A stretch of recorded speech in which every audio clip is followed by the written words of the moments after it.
Let's say with the bricks, the size and the shape is the one of the 1500. And the gate is not just the entrance to the museum, this is the border of the country. So now we are about to cross the border. Whoa. Still in the smallest country. So welcome to Francesco, I wanted to know that I found a 360 version of the Sistine Chapel done by the actual company on YouTube. Really? Yeah. Let's use this telephone. You're up at the third and the fourth level. And ready with your camera, with your telephones, with your video camera, because as soon as we'll be at the top of the escalator, it will be a breathtaking view of the St. Peter's Dome. You know, St. Peter's Dome is considered as the absolute masterpiece of Michelangelo as architect. Of course. And more important than the St. Peter's Dome. It's the last work that Michelangelo ever made in his life. He left the dome unfinished. Michelangelo died very old, because he died at the age of 89 years. And until the end, and I mean until the very last day, he was carving, he was painting, he was working, until the very end. I told you many times, but Michelangelo was really a man with a special gift. He was a man blessed by it. I don't know, but for sure, with a special power. And the view from here, from the terrace, and now we're here, it is just mind.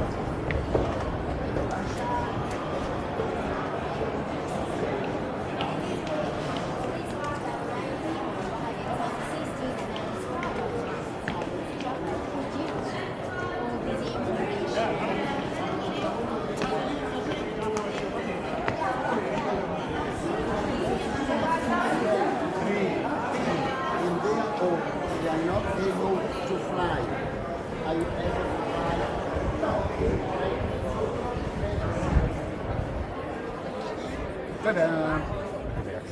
Ta-da!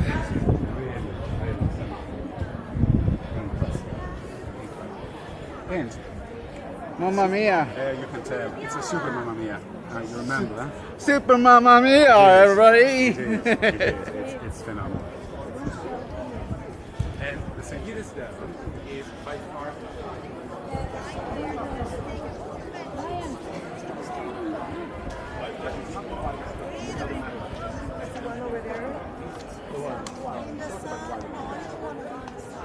And it's possible to reach the very top of the dome, where 551 steps to climb, so I think it's a very good idea. But trust me, the view from the top is amazing. Because you see the city of Rome, 360 degrees. That's the highest building in town, and that's the rule. All the other buildings in Rome must be shorter than St. Peter's, because that's the big boss, the big shoe. Everybody should take a picture now. We got rays coming down right by the Basilica, looking really cool right now. Yeah, you're right. It'll be interesting, isn't it? And the truth is that you see around the dome is that they belong to this Vatican. But now we're going. There's all the explanation. Man. Must be gone. And we're going down. And the view from there is lovely. Okay, we're going to...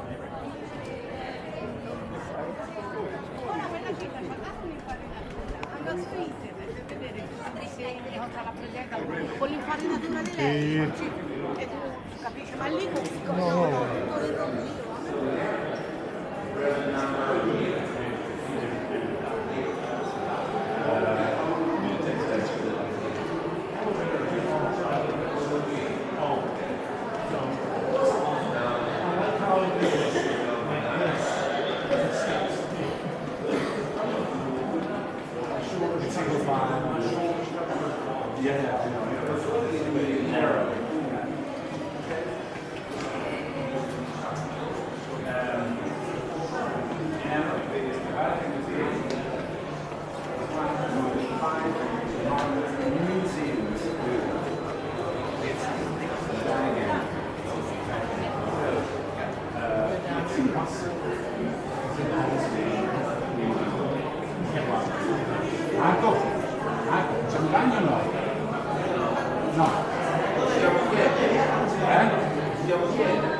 Oh, look at this.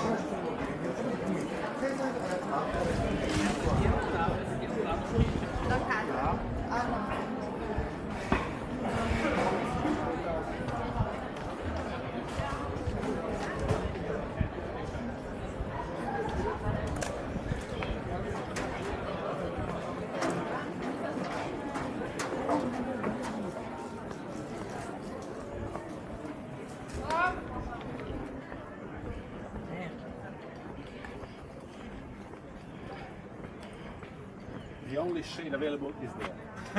And there, and there, and there. Most of you will squeeze into that. Into the little shade. Oh, calamansi. Ven. Ven, Nancy. Ven. Anyway, I should Ryan. look around and look at the different here. Isn't it magnificent? It's gorgeous.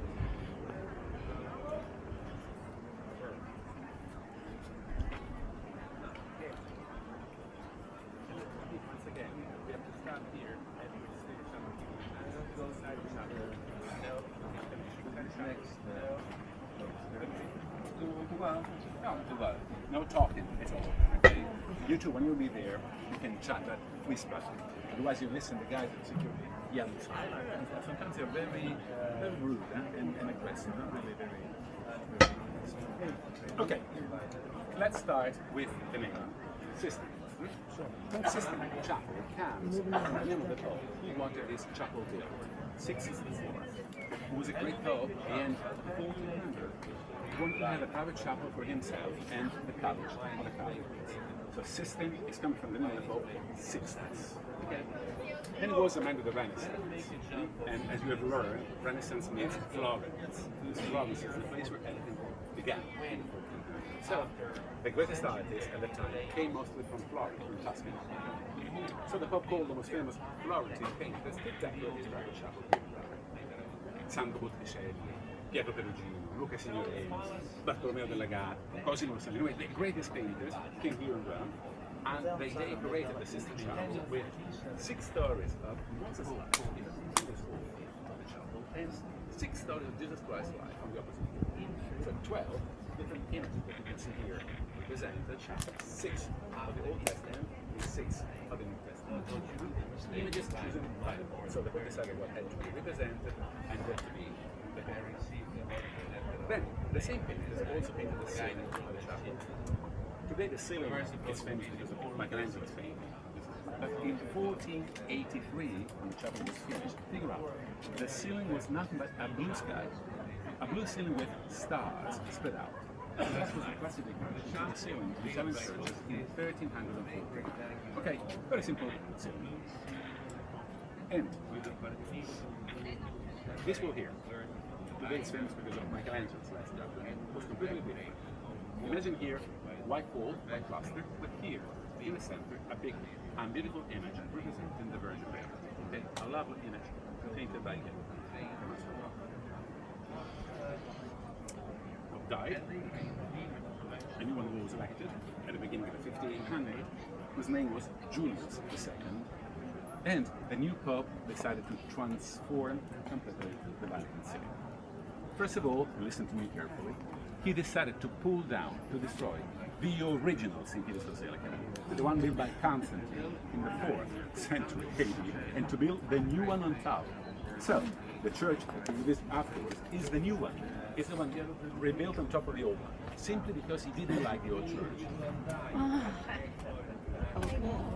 And here, in the chapel, come on, a blue sky is a ceiling.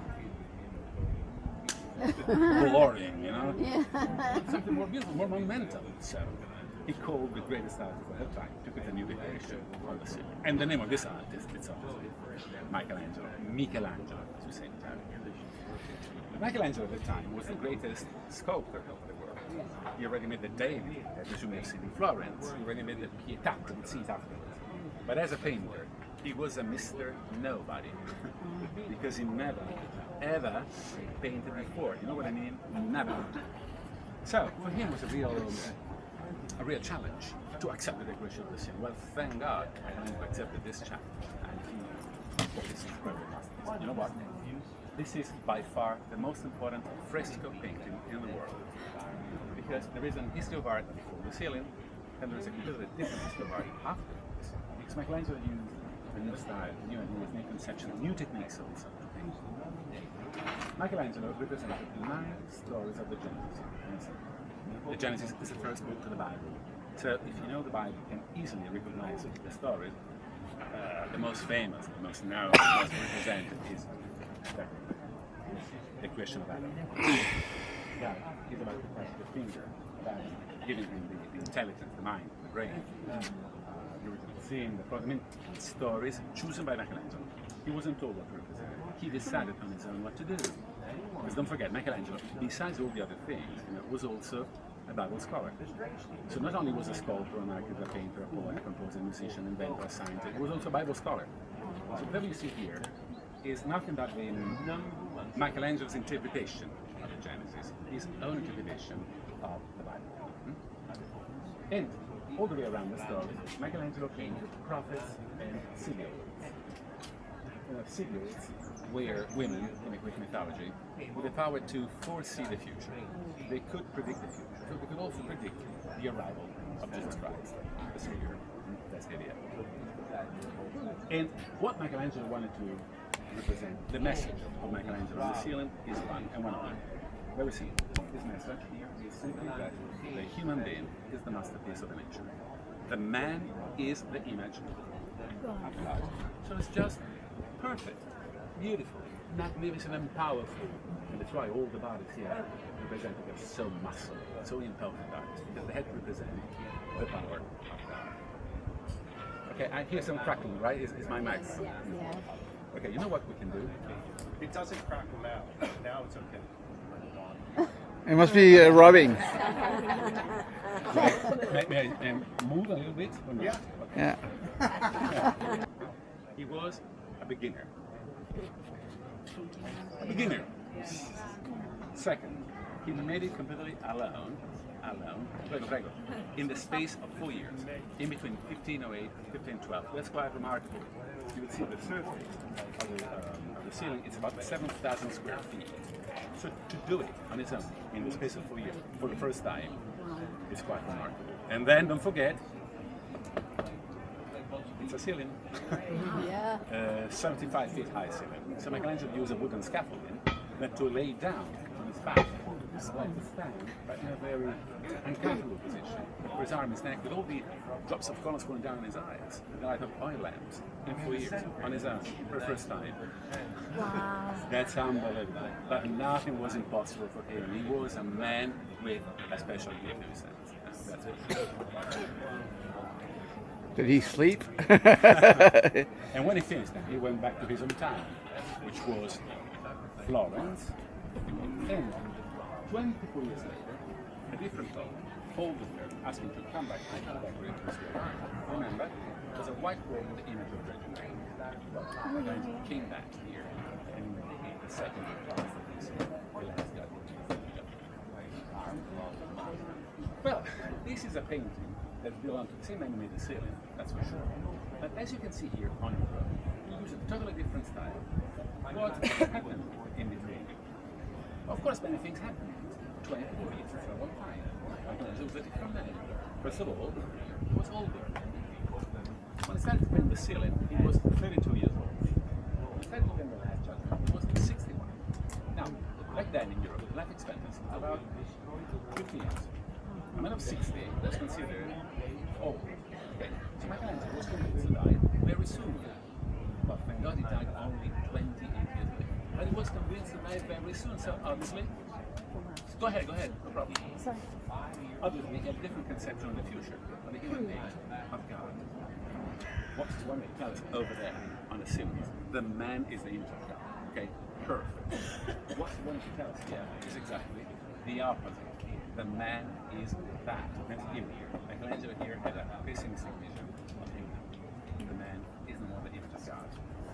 And there are many, many proofs of this new conception of Michelangelo. I'll show you just a couple that simply do give you one. Christ is a judge, right? And this man here is Saint Bartholomew. Bartholomew was among the disciples. He was the one who was skinned alive. So he's holding his own skin. You know what I mean? Pay attention. Look at the face of the saint. Look at the face of the saint. It's different. It's gold, it's hair on top of the head. Because that face that you see he represented is the self-portrait of Michelangelo. He represented himself as a horrible creature. Because he said, I'm nothing compared to Christ. I'm a man. So basically, I'm a monster. Think about it. This is a very interesting philosophical position. Because Michelangelo, the genius of the geniuses, and he was aware of that, considered himself as he was a man, a simple. Anyway, this painting here made a big scandal in above all, because all the bodies that you see represented, and there are 298, were back then completely naked. All of us. Christ was naked. The Virgin Mary, naked. Private chapel of the Pope, the Virgin Mary naked. This was considered unacceptable. Yes, in that sense. I mean, unacceptable, offensive, outrageous. That's something not good. So one among the cardinals, a very powerful one of the church of the time, his name was Pieta, that just complained. He said, Michelangelo, are you crazy? Are you insane? Do you realize that we are just at the Sistine Chapel? You have to cover it, to change whatever you made. Michelangelo, he knew to do what he wanted. He said, okay, don't worry. I will change something special for you. And Michelangelo painted, he made a portrait of this guy, right here, as the king of Naples. That's the face of the cardinals. With the donkey ear, if you come close, you can see the donkey ears, you see? And that's nails wrapped around his body, biting. Ouch. Ouch. Yes. You cannot imagine what that means, you know? Ouch. Not very nice. So can you imagine when the cardinal saw his image over there, freeze, and he complained with the Pope. He said, look at there, my lord, the cardinal represented like Minos, the judge of devils. Please, do something, do something. And the Pope answered him, no. He said, although I am the Pope, I cannot rescue someone from hell. And the image remained there and stays there. So as soon as you get into the chapel, remember, turn around, look about the entrance door, you'll see the image of the cardinal, all the details and stuff. But you know what? As soon as Michelangelo passed away, another painter was called to cover. Yes, yes. That's why now you see all of them with closed hands, because somebody else covered them, but only after the death of Michelangelo, not before, because nobody had the courage to touch what Michelangelo made when he was alive. Can you point to Michelangelo where his self-image is? I thought he had it in here. Of Saint Bartholomew. Wow. Because he's holding the skin. Yeah. Okay, so the Vatican 25 years ago finished the cleaning of the chapel. And pay attention, it was a cleaning, not a real restoration. They didn't add new colors. They just removed the dust, the dirt was laying down. But this is a real revolution for the history of art. Because for centuries, scholars were thinking that Michelangelo used very dark colors. No, you will see Michelangelo used vibrant, vivid, bright colors. And it was simply, the canvas, the pollution was covering it. So now, to give you the chance to really appreciate the difference among the situation before and after the cleaning, the Vatican left some little pieces unclean. That's the blue sky, not clean.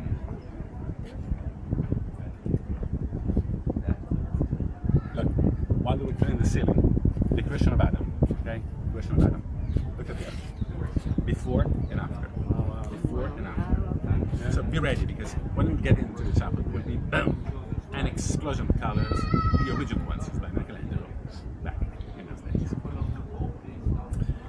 And this is what very short. Questions? I don't know, it's overwhelming. So this was what he I did know. first, Yeah. and then they said, let's change it, and 25 years later. Well, he changed, not let's change. He changed inside, deeper inside. What did they ever do with this? They just painted over it? No, this is here. It's original. They just mean this is a separate place. He did this in a separate location. That's the ceiling. That's the wall. Yeah, yeah, yeah. Yeah, the ceiling. Other questions? No. Okay, so listen to me here. This is the only entrance of the Sistine Chapel, with the Last Judgment. See? As soon as we'll be here, maybe about 15, 20 minutes free. Then, in those 15, 20 minutes, I will meet you here, at the other side, beyond the marble screen, but inside the chapel. Please, thank you. Don't leave the chapel without me. Beginning I will there. meet you here. At the dot. At the dot. Come to here, then we leave the chapel all together toward the St. Peter's Basilica. In the back or is that in the front? At the very end. At the very end. Very Beyond the end, marble okay. screen. Okay? And we can't take any pictures. Do not even think about it. No pictures. No pictures. In the rest of the museum, wherever you want. Inside the Sistine Chapel. Okay. Do you make yourself clear? Yes. Shall we go? Yes. Andiamo. Marco is my brother, you know? Same mother, same father, brother. Same family. How many years difference? 7. 7. How many brothers and sisters do you have? Just 10? Yep. Oh, one more thing. The Sistine Chapel, it's so important, not only because it's amazing, but also because it's the place of the conclave. The conclave is the election of the new pope. When the pope passes away, or resign, you know, the cardinals meet and vote for the new pope. The vote is secret. So they destroy the slips on which they vote. You know? They burn the paper. So in the days of the conclave, and not in those days, they bring inside the chapel a stove with a chimney. The chimney passes through one of the glass windows, and if the pope is elected, they simply burn the paper. And this makes a white smoke. I'm sure you've seen on television with the chimney and the smoke. Otherwise, they put inside the stove coal and wood, and this makes a black smoke, which means no, not elected yet. And when the cardinals see the white smoke coming out for the first time, they say, holy smoke. I don't think so. Just like the holy cows. Exactly. But who knows at the end, because that is there. Okay, now, inside the museum, guess what? Stairs.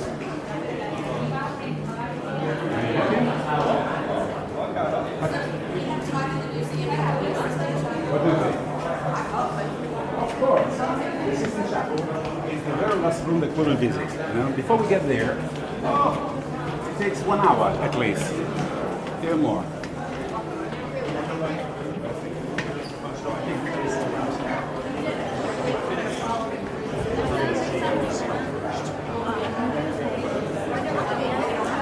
And that statue, who is that down there? Well, it's a Roman statue representing a Roman senator, 2nd century AD. One of the 300 senators.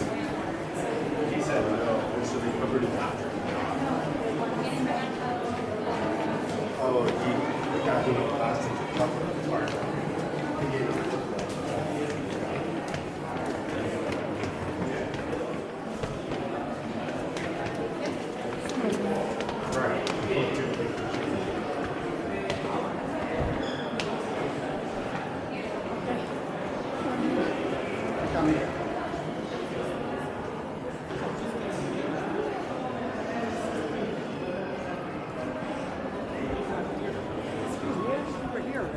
The Vatican field.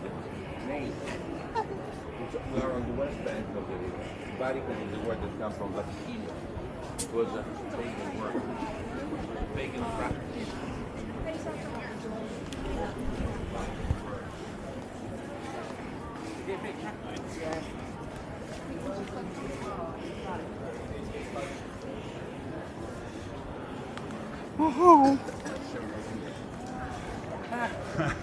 Even with the pedestrians. We've all been so nice. We've been polite, thinking about you and how we're supposed to be looking at cars and bus drivers. Yep.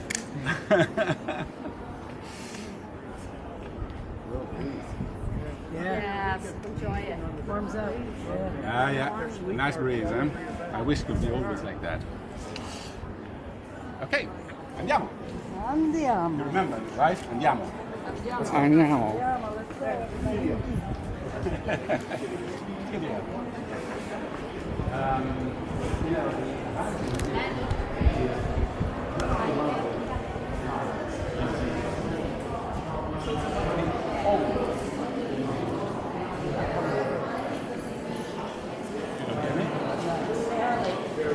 Really? Ти можеш кліповий стріки справи? Look what we can do. Listen to me. How about this?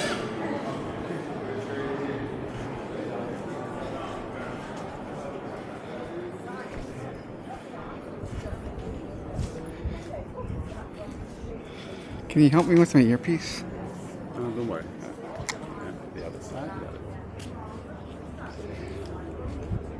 There you are. I'll tuck my ear up. Oh, do you have to take your hats off in the Sistine? Pardon? Take hats off in the Sistine? Yeah, it's a church.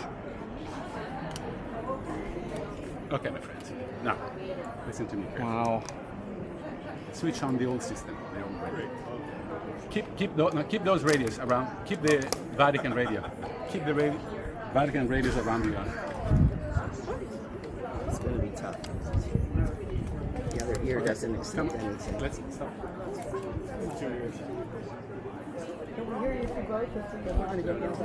No, he's turning his off. It's on. But keep the device around. I got it. you. I just like that. Pretend to listen to me through the Vatican radio. Oh yeah. You can't do it. Don't say a word. Here's what it is. Now you can hear it. So keep wearing that device. So we have two, you know? One is working, the other one is not working. Don't say a word. It is what it is. But if we don't use this system, I'm in trouble. Okay? So you must have the earpiece, this stuff around the ear, and wear the other one. So it's off. My stuff with this thing? Stay away. What am I stuck on? Is sound clear? No, yes. Perfect. Much clearer. Thank you. Yeah, I know. It's welcome to. Well, in Italy, you have to very flexible.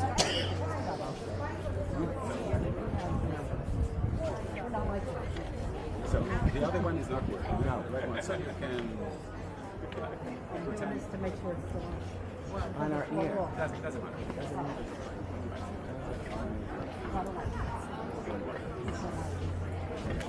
Okay, so this is the largest courtyard of the time.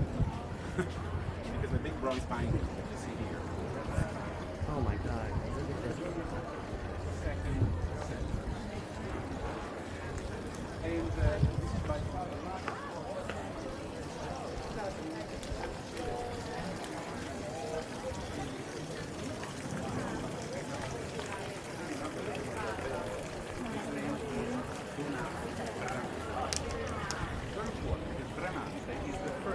Architect of the St. Peter's Basilica, of the new St. Peter's Basilica.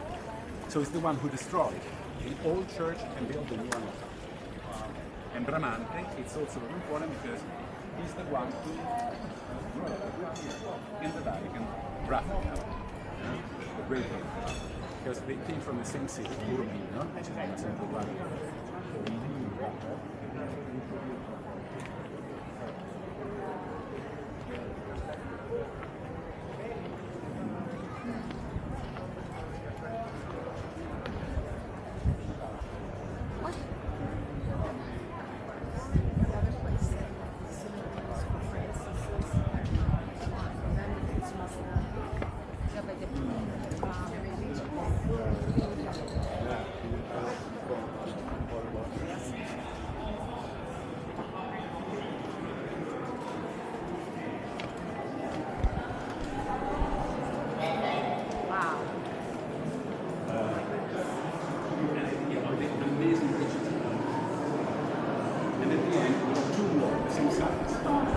With Roman and Greek statues. The museum is gigantic, and what we're doing is simply an introduction. You know, we'll see the highlights, the most important collection, just a taste. Like,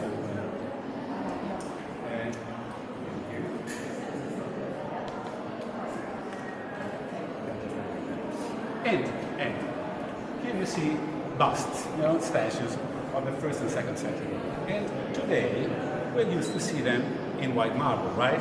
Like that. That's the situation. Let me show you something. Probably, I will show you something you are not used to. All the statues at the time of the ancient Roman Empire were not in white marble. They were painted, colored. All of them.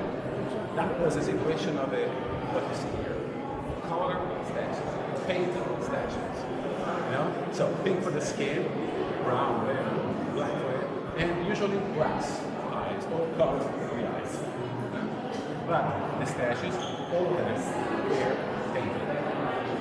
Romans, Greeks, loved very colorful images. But then we're not used to it because we have lost all the colors. We're just on the surface. And of course, in the centuries, we've lost. Michelangelo, the colors in the Sistine Chapel, they're so bright because he used the fresco technique. Fresco means painted directly on the wet plastic. When the plastic was wet, Michelangelo painted the colors and brushes, so the colors were absorbed. Like a tattoo, imagine, in a wall, you know? Instead, here, they just put colors on the surface. Gray, or after centuries and centuries. But let me original here, color, painted, all of them. Interesting, isn't it? Because we are not used to it. It's something strange. And in fact, Michelangelo made always statues in white marble because he was thinking that the Romans made mistake, misunderstanding. So think about it. The Renaissance art is based on a misunderstanding. The David is white marble because he thought that the Romans made this kind of things. Yes, the base was in marble, but then painted. It's funny, huh? Classics. Was an emperor, 2nd century AD. Was the let's say the brother of Marcus Aurelius. Marcus Aurelius is the one of the movie Gladiator. So this was his brother. He was emperor of 2 years before.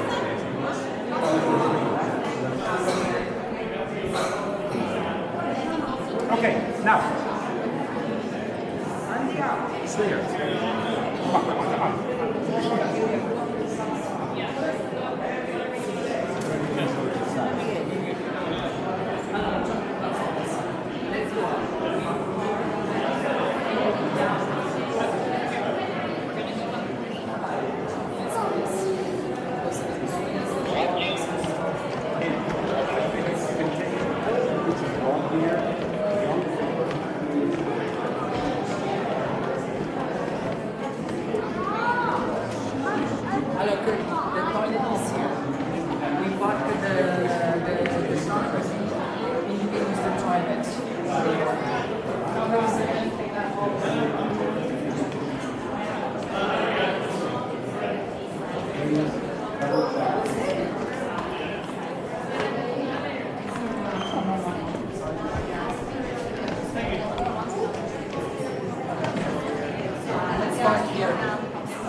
The most famous statue of the Vatican, the most famous statue of Rome altogether, is the one I will show you now. It's the Laocoon. Now, come over here. I told you the Romans were about. Well, this was a cup. Yeah. Wow, I got one. Now, the body is not there, hopefully, because in dark ages, they recycle. Sarcophagus. throughout the body. They made a hole over there and they use it as a basin for a fountain. Recycling, remember? Reusing, repurposing. Okay, now, this is a very important court. It's a courtyard, octagonal courtyard because of the shape. And we can see that this is the place where everything began. Because the Pope Julius II, the one who commissioned to Michelangelo the ceiling, the one who commissioned to Bramante the reconstruction of the Sistine Basilica, it's also the one who founded the Vatican Museum. And the museum was here at the beginning. So imagine, the most important statues, the private collection of Pope Julius II, were located right here.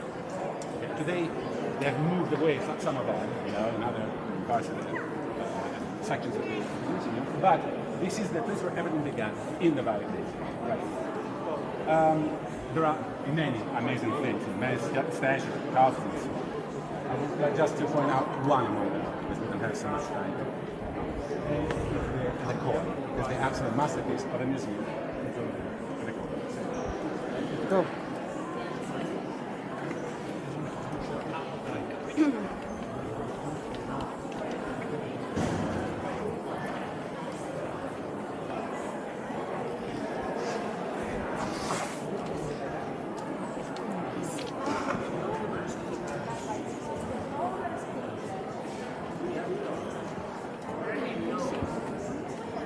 Because an ancient historian meaning that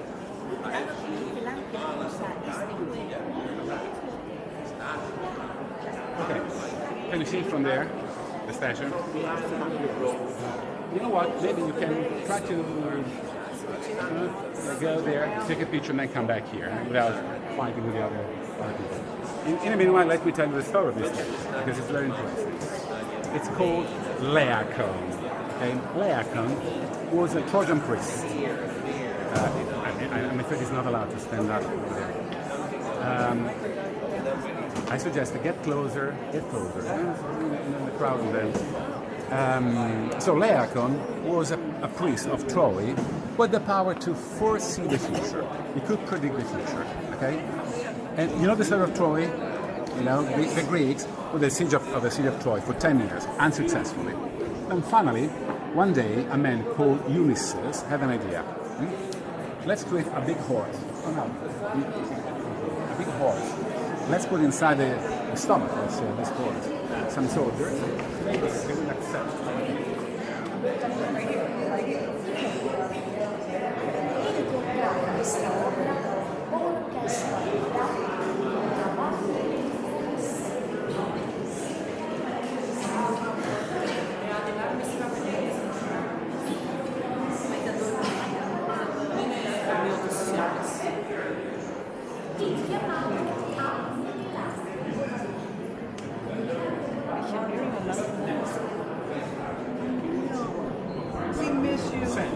A seasoning to kill and to kill the two children as a punishment for the war. So, what you see here represented is the struggle of this man who is trying to save his life and the life of the two children unsuccessfully, because then they were drowned in the sea. And you can see, you can feel here the drama of this man. Look at everything he's done. The beard, hair, the body. You can feel the veins in the side because of the effort of trying to protect the life of the children. Of course, with a god, there was no chance. So they were killed, drowned. Well, this is a Greek statue, listen to me, of the 1st century BC, 2100 years ago. It was considered since the beginning as an absolute masterpiece of the Greek art. The statue was collected by Nero. It was found, the statue, for centuries and centuries, was underground. Okay? Was found only during the excavation of the Nero's residence nearby the Colosseum. And the statue was found in 1506. And you know who was among the diggers who were excavating? Michelangelo. Michelangelo is among the discoverers, the one who discovered this statue. So immediately it became a source of inspiration for the Michelangelo's bodies. And if you pay attention, look at the body. It's the same bodies that you can see on the ceiling of the Sistine. The same power, the same, strength. So that's why it's so important. Not only it's a Roman Greek statue of the first century BC, but also the inspiration for the Michelangelo's body in the Sistine Chapel. He warned the Trojans not to accept the gift. Don't accept the horse. Don't accept. I see danger. He couldn't see exactly what was going on, but he saw something dangerous for the city of Troy. It was right. It's a the Trojan's horse. Trojan's horse. That's why, in the computers now, the Trojan's horse. Yes. Oh, the one laying down?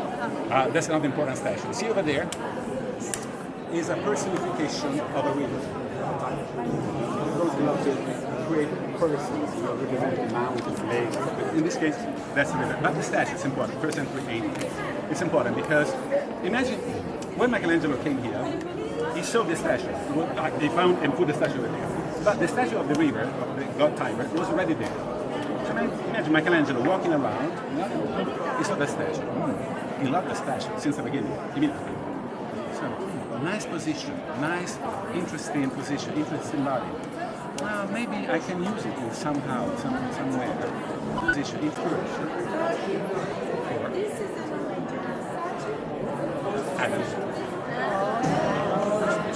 On the seven. You see the body laying down? Yes. It's the same body represented. So, imagine how it was here, This Michelangelo took inspiration from this kind of statues. Don't forget, Michelangelo was a man of the Renaissance. And Renaissance means love this art, this culture. So of course, he was absorbing the beauty of this statue and tried to represent them in his.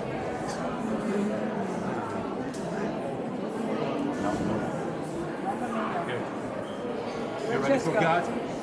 I saw a live at the museum. So this is the original. That's the color. Yes, Okay, just that's the checking. color. This is the original one, huh? I knew I saw that. I said, really? Other questions? I like that. Ready to fight? Let's get ready to rumble. Sorry. That's it. Pick and roll. And sweat. And a little bit of sweat.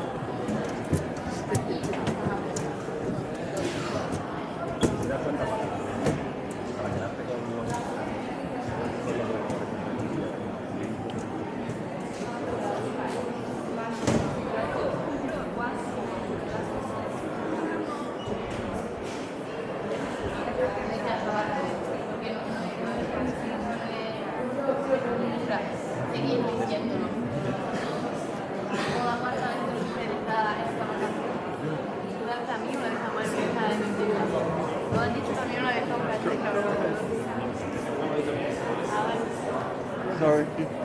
Go right ahead.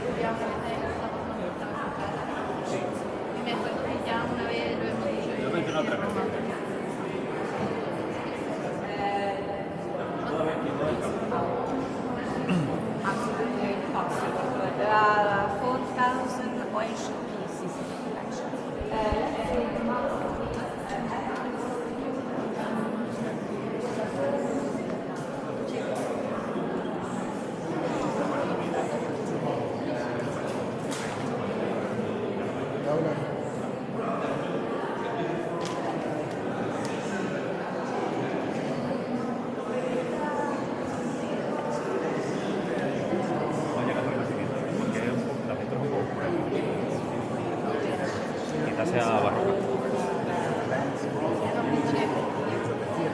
That's why, think about it, right now, this very moment, we are in a museum, which means the place of the museum is right.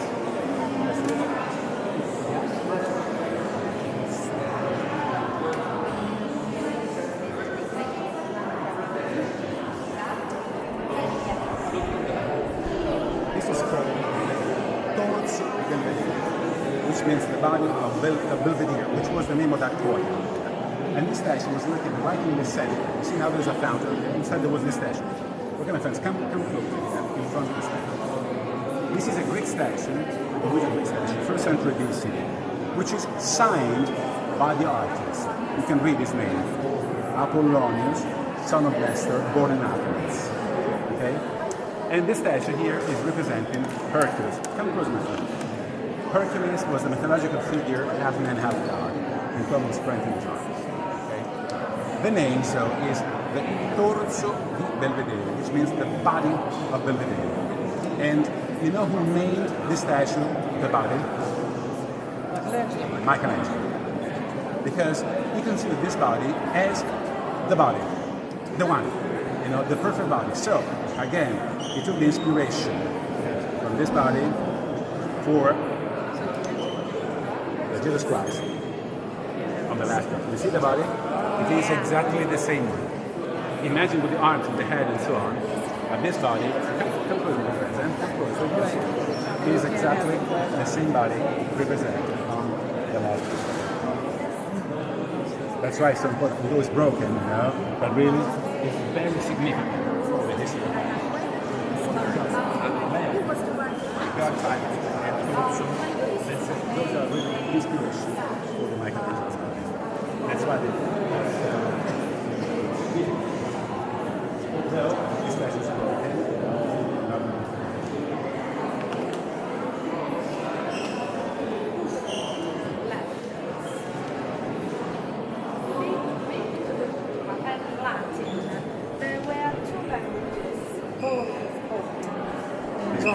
Even if Latin was the official.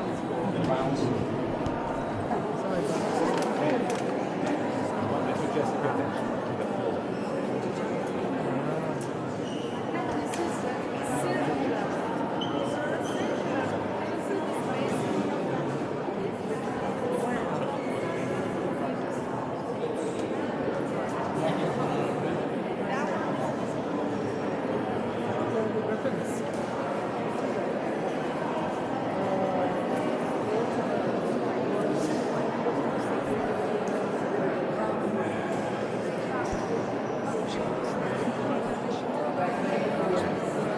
Look what amazing decoration. Because what you see on the floor is a mosaic.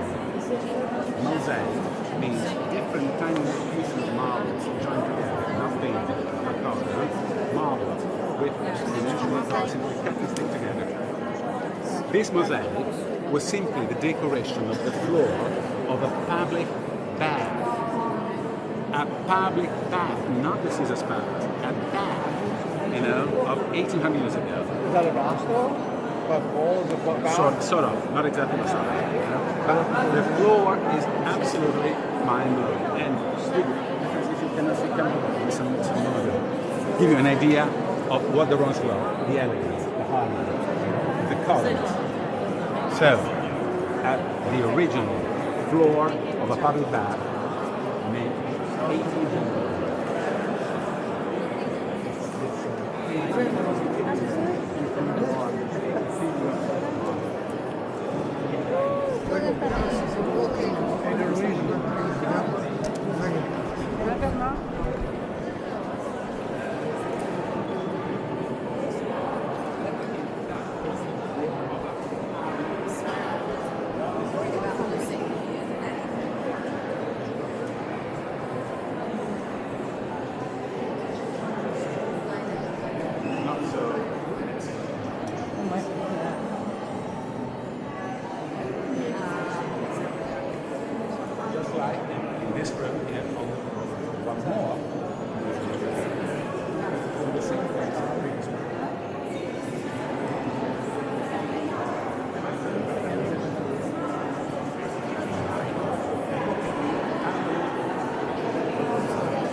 The purple coffins you see here are two coffins. 1 and 2. Empty, empty. The white, for the women, especially 1, 2, over there, is very important because I would say, yeah, Saint Helena.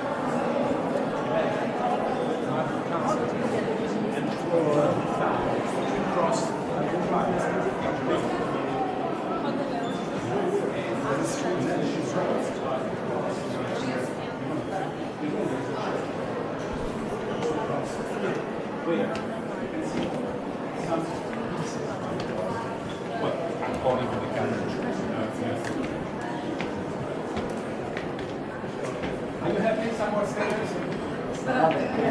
mean this part.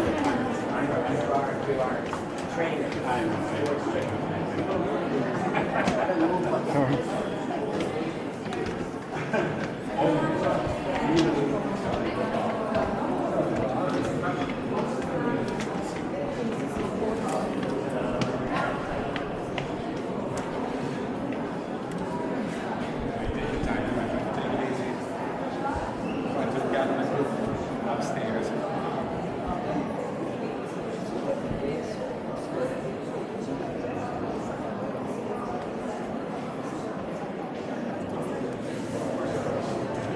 Okay, right here, where the gate is, starts one more lovely gallery. It's called the Gallery of the Candeladas, candlesticks. The candlesticks, you can see, which are Roman candlesticks of the first and second century. And along this gallery, we can see nothing but Roman replicas, Roman copies, older brick statues. Allora siete una La galerie non la tiene seule, are mainly imitations made in Rome on the first, on the second, on the 3rd century AD of older brick statues made on the 3rd, on the 4th, on the 5th century BC.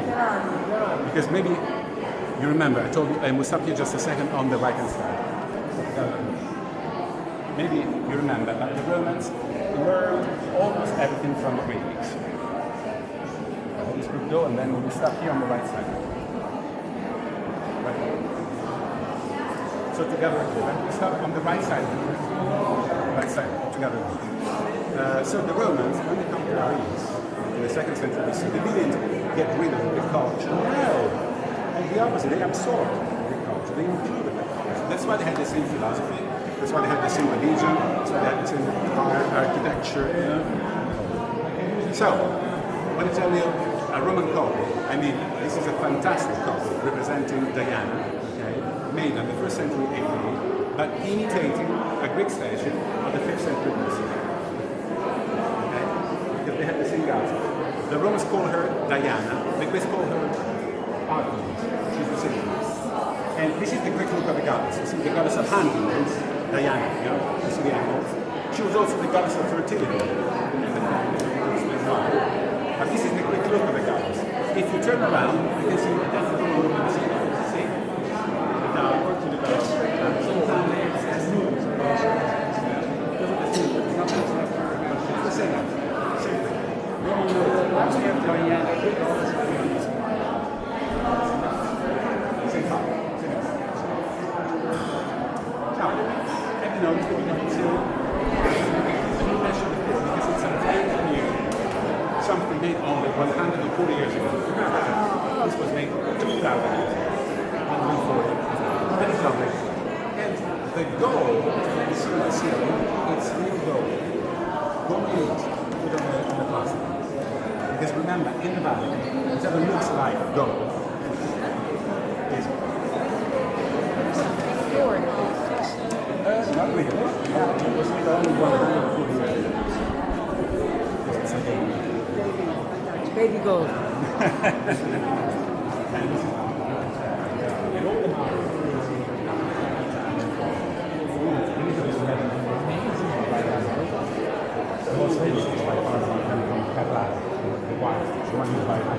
But as you can see, unfortunately not so well because of the reasons, but there are so many different amazing.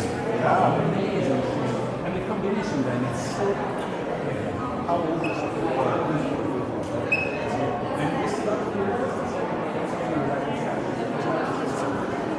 Oh, my friend, when we stop to take a picture, we stop always on the right side. So to keep the passage clear on the left side. We'll stop here just a second and come closer.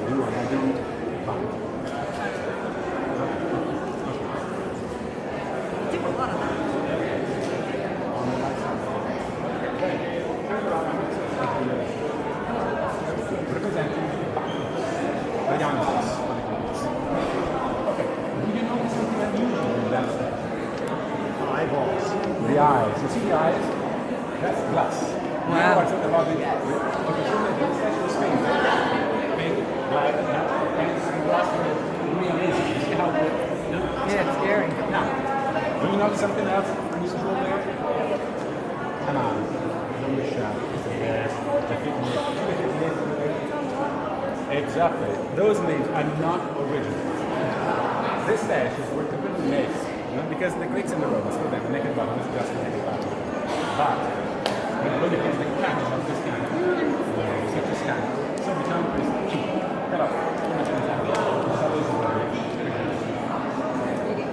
do you remember about it? Yeah. Too long. Let's go away. But they didn't cut it off, right? They just put the leaves up. Because now, was to have a show to make it considered appropriate. So if you remove those leaves, there is nothing behind it. So they just chopped it off by a sword or cut it something like off. that? Hammers and chisels. Wow, so they really did cut it off. Yep. Lorena Babbitt.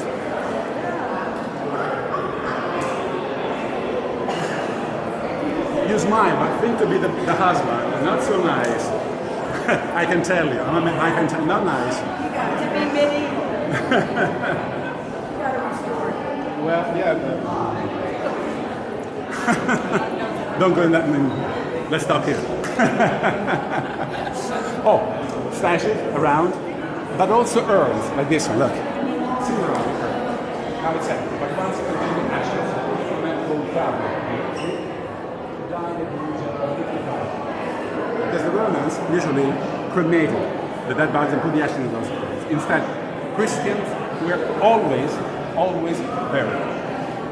Why did they take the remains out of everything to make it museum-like?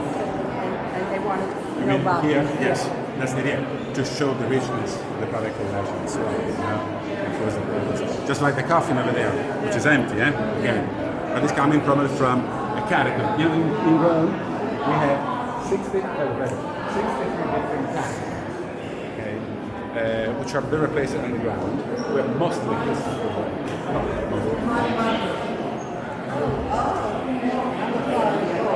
Okay, the next gallery is air conditioned, so hopefully it's a little bit cooler, and it's called the Gallery of the Tapestries. We'll see why. Now we're going to try to stop somewhere. We're still like Great fire. I remember walking those exact same places. Yeah. Yeah, funny right now.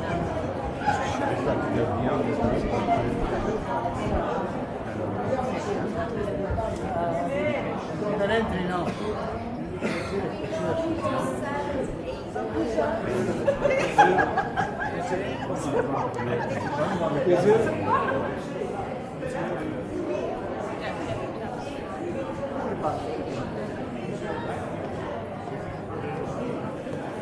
With the air conditioner. And this is the air conditioner designed by Michelangelo and still working. He was a genius, I thought. He was a genius. Amazing design. plastic and everything. Yeah, he invented plastic. Simple lines. Yeah, bare, classic. And well functioning. Yes, indeed. After 500 years, he was a genius. Yeah, I told you. Ahead of his time. Yeah. Exactly. No, because he had a bicycle producing it. Yeah. Okay. Now, look around. This is the gallery of the tapestries. And tapestries are really masterpieces. Very delicate. That's why the air conditioning. I'm sorry. The air conditioning is not for you. It's for them. You're exploiting, the fresh air. A tapestry. First of all, it's a tapestry. It's not a carpet. It's not a rug. It was created to be hanged to the wall, not to cover the floor. This is the point. And a tapestry is a very interesting form of art because to create such a magnificent and gigantic tapestry, first of all, imagine there was a painter designing the cartoon, the sketch, the story. Then there was a crew of weavers with threads and needles stitching. No looms here, handmade. So all the images that you see here is not a painting on a cloth. Silk, wool, and gold threads is the stitch. That's why they're so thick and so delicate. All the tapestries you can see on the left-hand side of the gallery, they belong to the Flemish school of tapestries, which was by far the most important thing in Europe. The workshops were located in Brussels, in Belgium, not in Europe. Made exactly 500 years ago and representing, as you can see, the life of Jesus Christ. In fact, here on the right-hand side, you can see tapestries produced in Rome 1 century later, 1600, and representing the life of Herman. It was a great work. This one.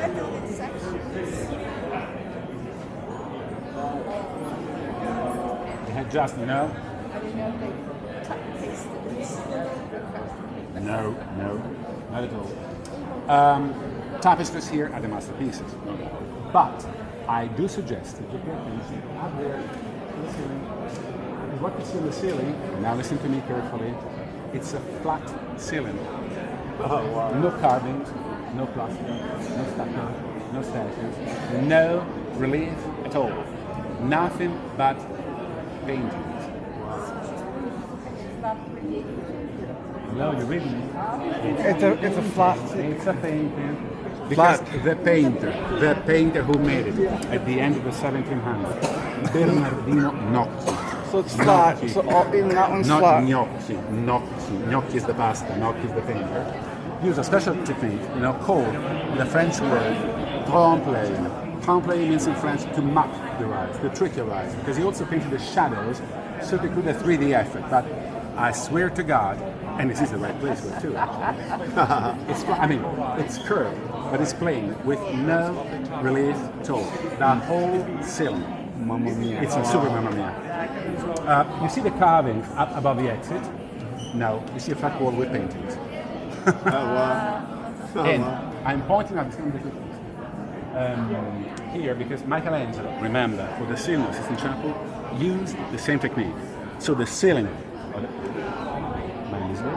the ceiling of Sistine Chapel looks 3D flat.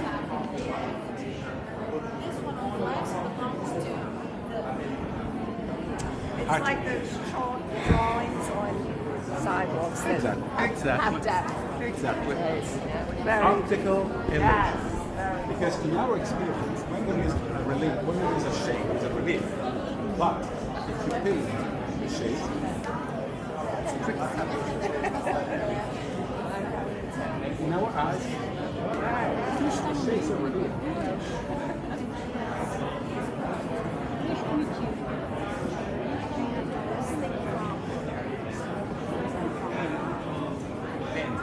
I'm sure you have noticed the different quality of the tapestries. The one to the left are much higher quality than the one to the right.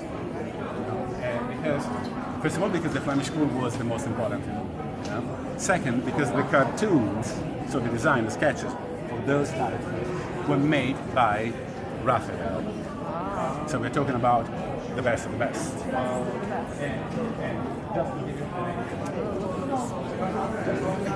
So this man here, if you come here closer, look at the face. It also has that optical illusion thing. You see the whole thing, you see? It's unbelievable, the precision, the It's detail. flat. Because really Raphael was Amazing. a genius, just like Michelangelo, just like Leonardo. Probably as a painter, he was the greatest painter ever. And you can tell.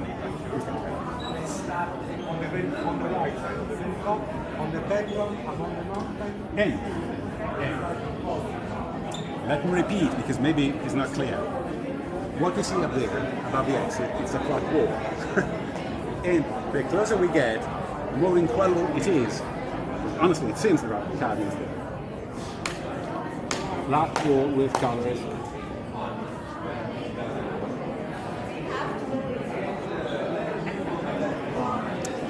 And this gallery is beautiful, isn't it? Oh, Well, it is nothing compared to the next one.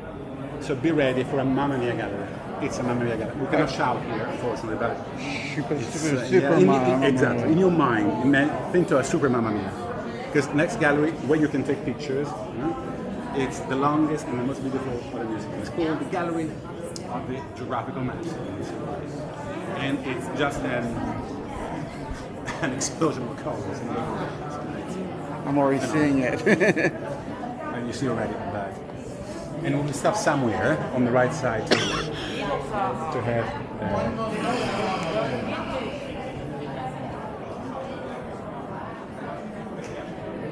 Yeah.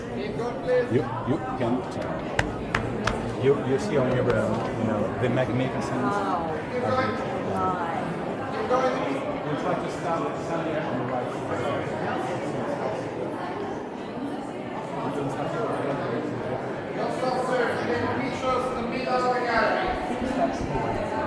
And stop it on the right side.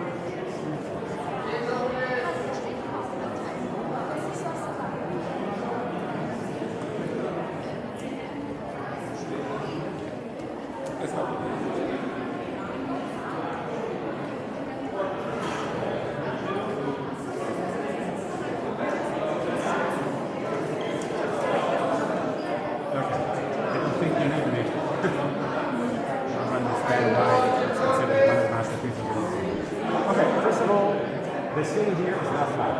It's really flat. But the inside again is decorated by two varieties, not only one.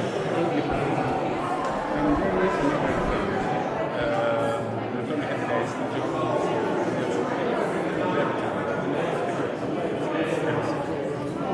that's why the name Geographical. Because if you never see the Chinese, you can Sicily, Sardinia, Puglia, Marche, Tuscany, all of them became. This guy was decorated in the second half of the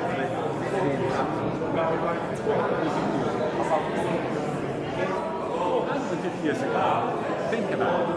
They had no saddle. They had no blades. They had no balloons. No drones. Nothing to support them. But people sit on the top.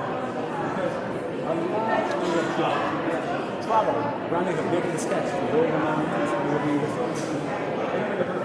This is a scientific representation of the television. The scale, it's like in our maps. In somebody recently made a test with Google Earth, image characters, and those images match almost perfectly, 74% of precision. And we think we are smart today. It's incredible. Today we are lazy. You've got to tell the world it's over there. Today, back then, they had to travel to the States. It's that's the most important part.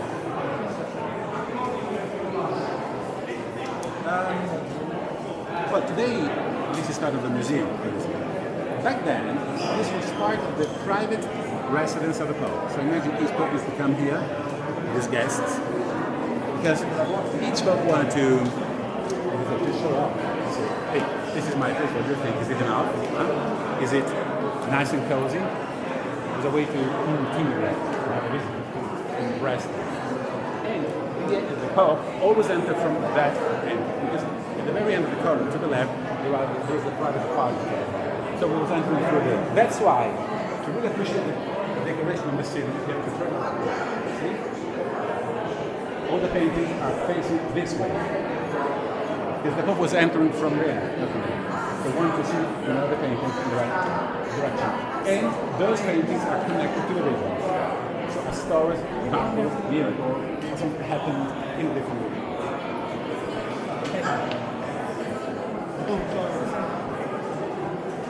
Is there anybody with Italian ancestors here? Sicilian. Have you seen Sicily? What? Foggia, the first map. Yes, I see. Anybody else? Brendan Sorrento.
closer, my friend.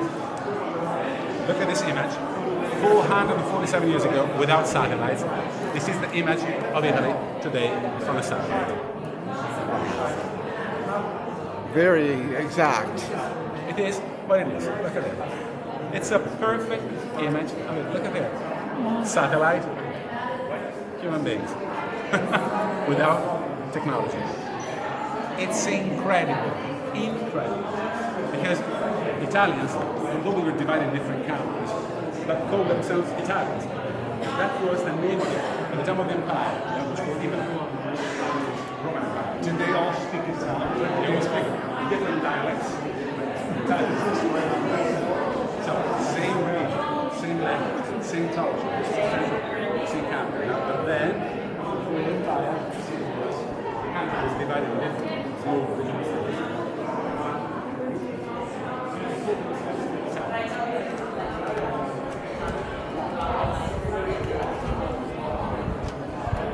Amazing tapestry with the Vatican Tombs. It's the invisible tapestry. It's very incredible.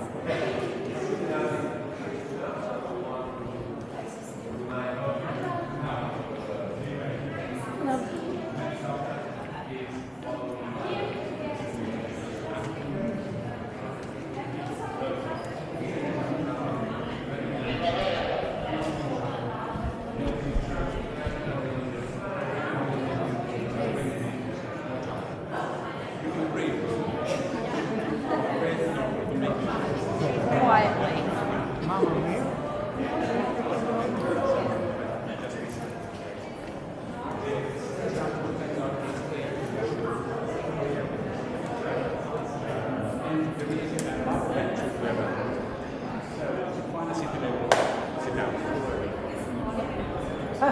I will meet you, remember, at the opposite side of it, at the far end, at the very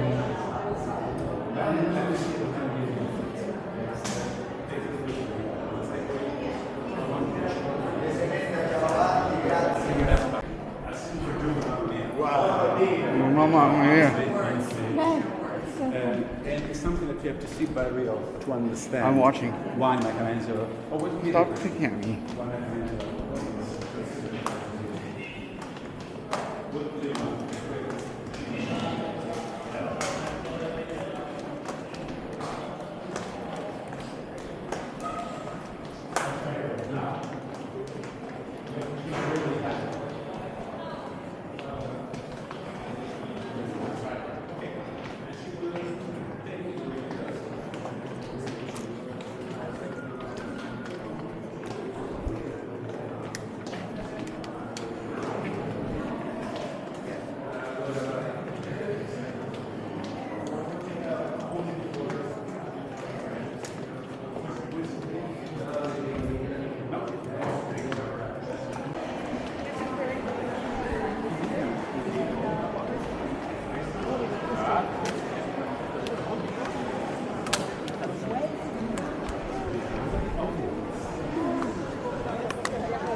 Oh, Because right here we are in Sistine Square. And all the chain every Wednesday, 9 o'clock, that one comes out on top of the full wheels, like a white car.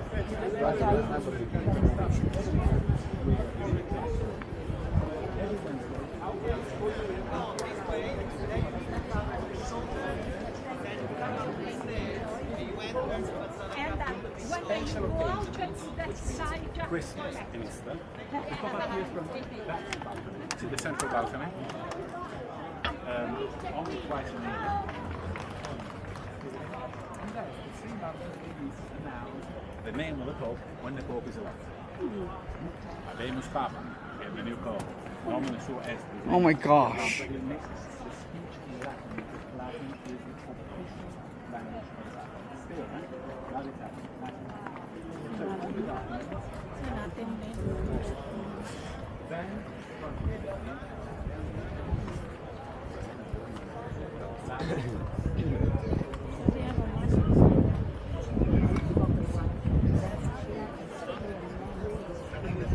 And where's that chimney? I will show you that. From the square, you can see the Sistine Chapel. So with that chimney, you know, the crowd in the square waiting for the election. See immediately. Where is it? But they don't know the name. They don't know who is elected. They just see if the Pope has been elected.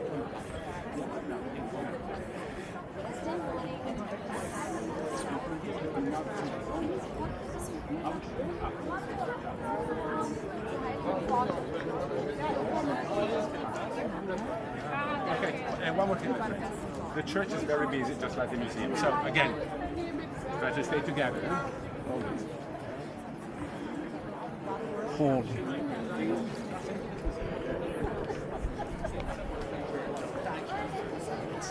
Once again, yes, respect the church dress code, so gentlemen.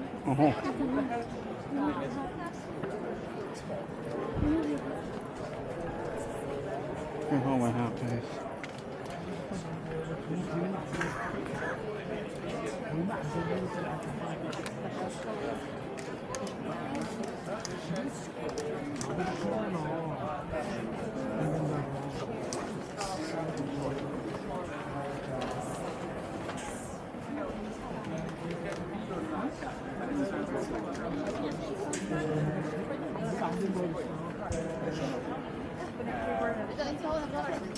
Exactly. When you go in a mosque, you remove your shoes.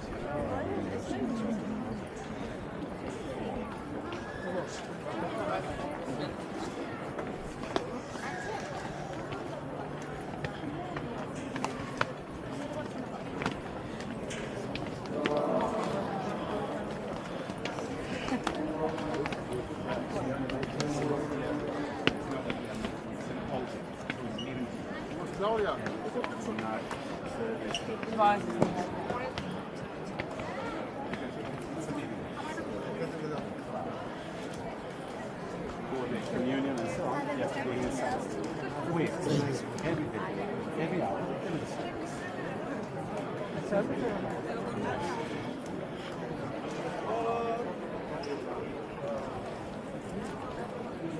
Okay, now.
Wow.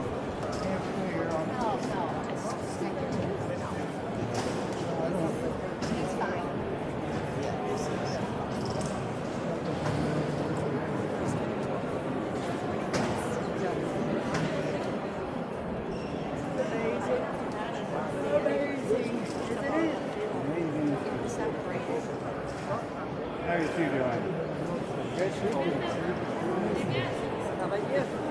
It's good getting to exhaustion now. I found my way. That's good.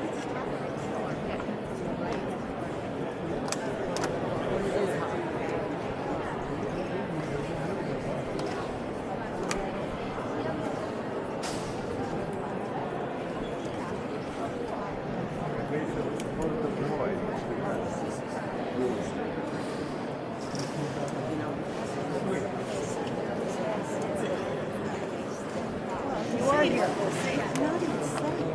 See it. No, what I'm saying is you see it. Now things come up here.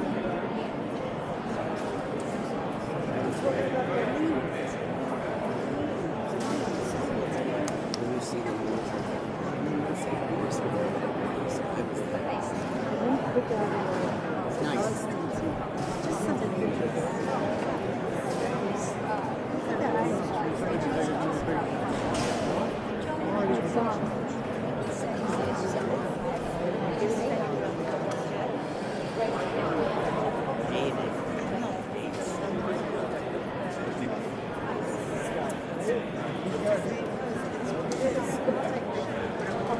Let me remind you that The Basilica, as you can see, has 5 doors. The main one is the same. But the most the important only thing which you cannot do because it's a special door. It's called the Porta Santa. It's open only 25 years. It's called 2025. And I told the Catholic Church, you want for the door. All the sins you have, the cancel. Really cloud with so-called remission. So can you imagine when you look down? I don't know how many times I walked. It was a saint. It was pure. Now I'm waiting for it in a year, you know, 2. Well, 1 in a year. Who's counting? So I need it. And there is no chance to open the door. The key is somewhere. Because the back of the door is cement. It's plastic. You want to open it, you have to knock it down. So what happens, you know? In occasion, then it's open for the whole year. Anybody can walk forward and see what it is. Now, we go inside. Ready to fame. The church inside is you can take pictures inside, you can use the camera, you can use light, and be ready for something really great. You ready for Laocoon? You have to.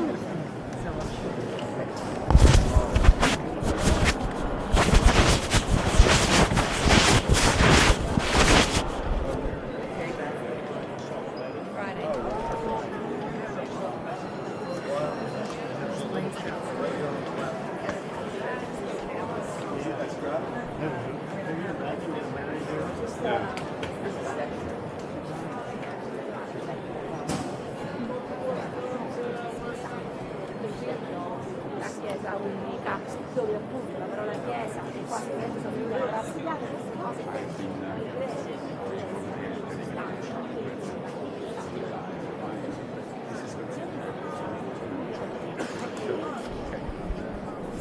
But you need to realize how big is the church. It is that big to move the scale.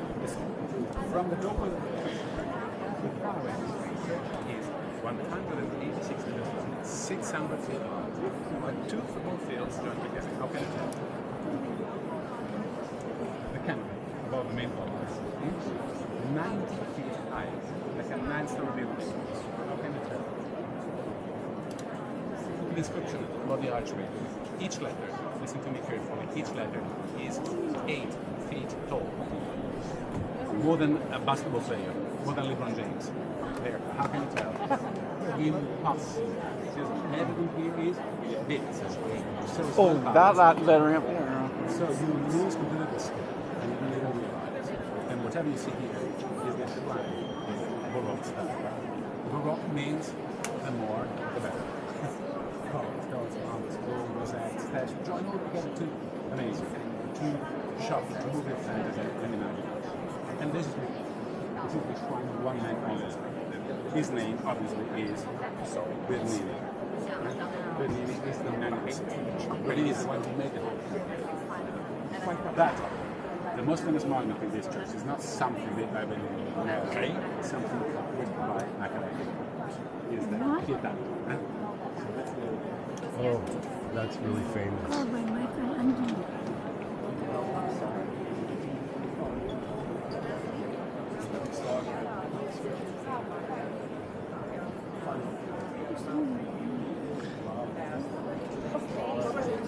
These people in the ages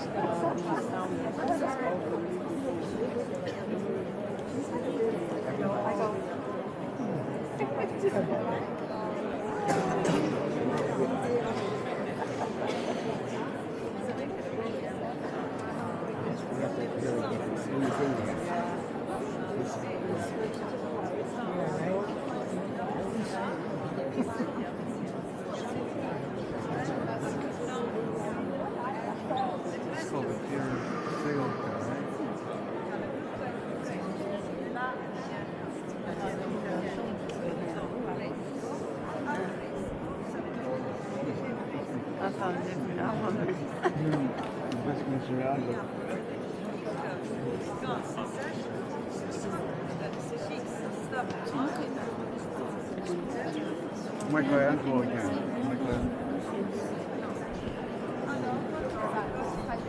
She's behind the shoulders, and the fingers of Mary are deeply into Jesus' chest. She wants to grab him. Someone hammered the stop. And now the 当时呢，米开朗基罗是怎么回答是吧？他说，实质的东西呢已经在此了，只是更多的是他当时的情况。大家之类我告诉了非常清楚，这个人米开朗基罗呢在si trova questa chiesa che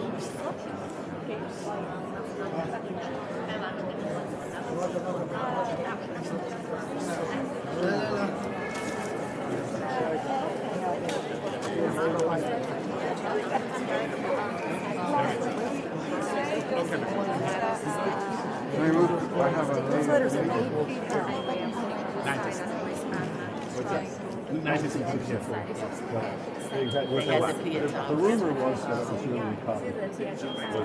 Wasn't it? The only time they moved the statue from here to the original location moved to the world space. I saw it. Yeah, and there was a movie in the car that something like I see that. Yeah, Yeah, you couldn't stop. amazing. No, you were not born yet. No. Right. How'd you do it?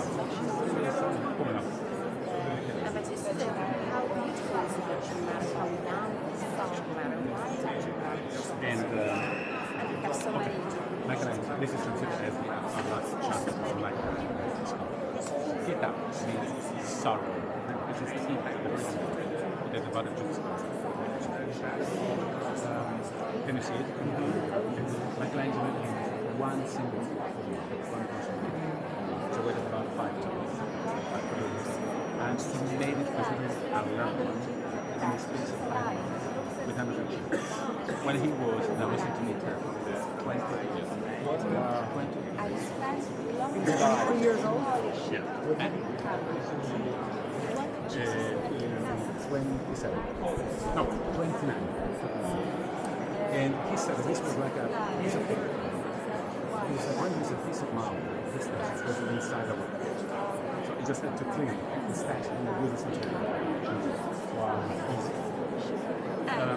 Obviously it was a figure sketch. But his idea was that when there was a piece of marble, the statue was simply trapped into the marble. So he just had to give the freedom to something which was already there. In his mind, it was there. That's simply it. And what Michelangelo wanted to represent was not just the Virgin Mary, obviously. His idea was to represent the desperation of a mother, the pain of a woman, and not a woman, not a mother. So I can only imagine what can be the feeling of a mother after the death of her son, because don't forget to her blood, her son. And imagine to see the son crucified. You know, the crucifixion was a horrible torture because people died, suffocated by the weight of the cross, like that. You know? And after hours, days, it depended. You know? The people couldn't breathe anymore. They were suffocated by the weight of the cross. It was like a terrible cross. So imagine for a mother to see this. This is what Michelangelo, this feeling, this desperation, this pain. In Florence, you have seen the Dane, right? There is wow, yes, and this is different. This is faith. I want to say it's better with more. It's different. Probably this statue is even more refined. Just look at this grain. Yeah. It's not original. It's not wet. It's marble. Amazon, which is it's made by a boy, 23 years old. It's unbelievable. This is the statue that gave a big fame to Michelangelo. 1498. David was made 6 years later. So when it was already very famous, after this, he became immediately the Michelangelo. How long did it take him to do 5 months. He recognized the genius in it. Now, as you can see, now the statue is protected by a bulletproof glass. Because unfortunately, in 1972, an insane, crazy, jumped into the channel, which had no protection, and it's a statue.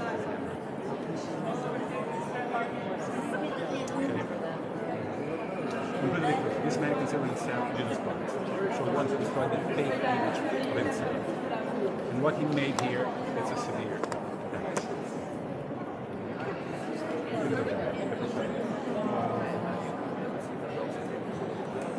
Wait and see. Some guy. Is it still damaged today, or is it repaired? See, it's been fixed. Okay. It took a long time. It took more than Oh, we had a hammer and it was a hammer. arm. Yeah.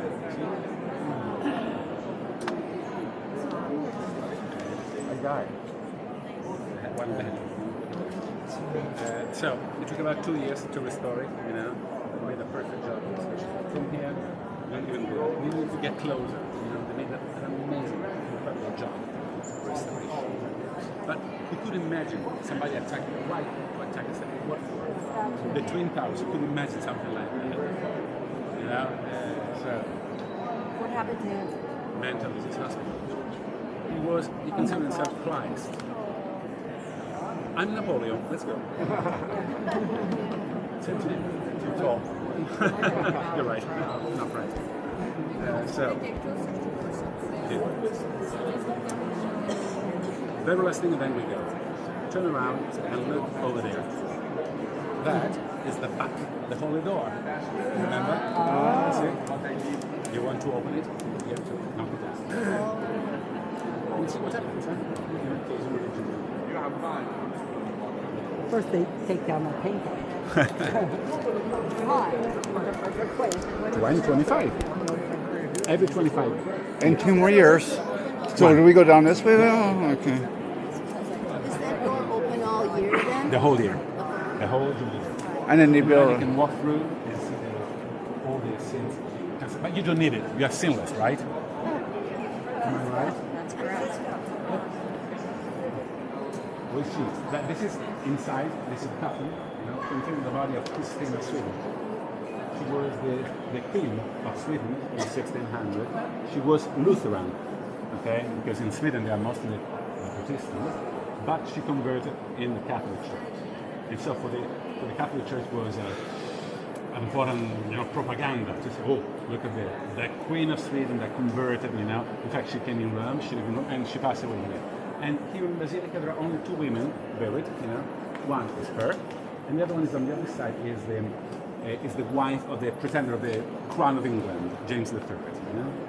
Was a Polish woman. Only 2 women. The rest, popes, cardinals, priests.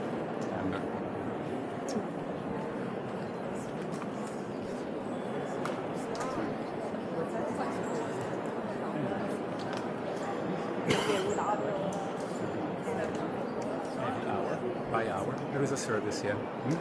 They do not use the main altar of the church. They use the side chapels for the daily masses. Just like this one here. You see the chapel of St. Sebastian over there. And it's famous especially because there, where the altar is, that is also the tomb of John Paul II. Maybe you remember him, You can read his name, Sanctus Johannes Paulus Secundus. That's his tomb.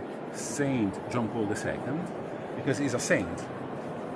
John Paul II passed away in 2004, but in 2009 he was already saint. 5 years only after his death. That's a record. Usually it takes a long time, not for him, okay? Because there was a big devotion when he was alive. When he passed away immediately, people were asking him, saint. So in a very short time, he was proclaimed saint. To be a saint, it's a process, a long process. The first step, you become blessed. There is the beatification. And the second, the final step is the canonization. So he was canonized only 5 years after his death. A record, a real record. And John Paul II has a very long pontificate, the third longest in the Vatican history. And his pontificate was 27 years. Vai. No, io sono Okay. 27 years. Very much. But John Paul II, when he was elected Pope, was young, was 57. Francis, the current Pope, is 86. So it's impossible impossible, but it's very hard to imagine such a long pontificate. Is there a reason why popes are normally a lot old, like a senior? Because all of them are cardinals, and to reach that position, there is a career, let's say, in the. It takes that much time to do so. Of course. It's hard to see a CEO 20 years old, you know, the company. Well, that's kind of what St. Paul's, the second last pope, was. He was like a quick executive. Sure. Usually they are aged. Francis is 86. And do they consider that in the voting process when they do it?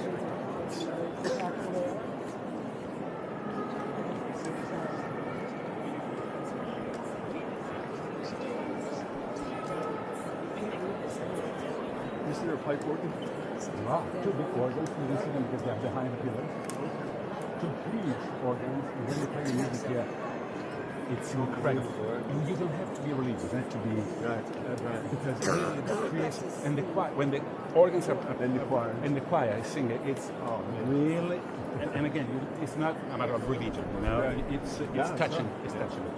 Is this the biggest church in the Indeed. world? Indeed. I will show you. And this statue beside us is whom? Okay, now, the Pieta is by far the most important statue here. Second most important is this one here, because this is considered as the official image of St. Peter. It isn't a real portrait, okay? The statue made in bronze was made in the 1300s. It was a Florentine artist who made it, not for the country. So it's just a traditional image of Peter, but it's considered as the image of Peter. That's why before the pandemic, no, you're good. Before the pandemic, it was possible to walk by and to touch his right foot, to be in touch with him, to have a contact with the sign of devotion. And that's why, if you pay attention, his right foot has more toes. These people are touching and touching and touching. Yeah, they were now the bronze, so now it's just moved to bronze. The poor Peter is without toes. Oh. But, Well, because people were touching it. touch and kiss. So in the period of the pandemic, wasn't and it's hard to understand, but the St. Peter's Basilica is based on 3 different levels. Now, don't come here with your skirt, you two, huh? Don't, because down there are people walking and sometimes they look up here. So, unless you want to, but Do a Marilyn Monroe? okay, because the basilica is here at the ground level. Then one level below, and you can see that there is one level below. Right. That's the Vatican crypt, where 126 popes are buried. So that's in the cemetery of the popes. Okay? Do they lower them here, or is that why this is like A cemetery underground, let's say. But this is just to show that it's underneath there. Exactly. Then, 2 levels below, there is the Vatican catacomb, where Peter is buried. The catacomb, the crypt, the church. So you have to imagine, 60 feet underneath the altar, 2 levels below, there is the tomb containing the body of St. Peter. That's why the church is here. Because Constantine decided to build the church right on top of the St. Peter's tomb to celebrate the founder of the Roman Christian community, the successor of Jesus Christ. Now let me remind you, this is not the original church, this is the new one. Because at the beginning of the 1500s, Julius II decided to pull down the original church to build a new one on top. So the original church was down there, well, at that level, down there. So they built a new church exactly on top of it. Really? Yeah.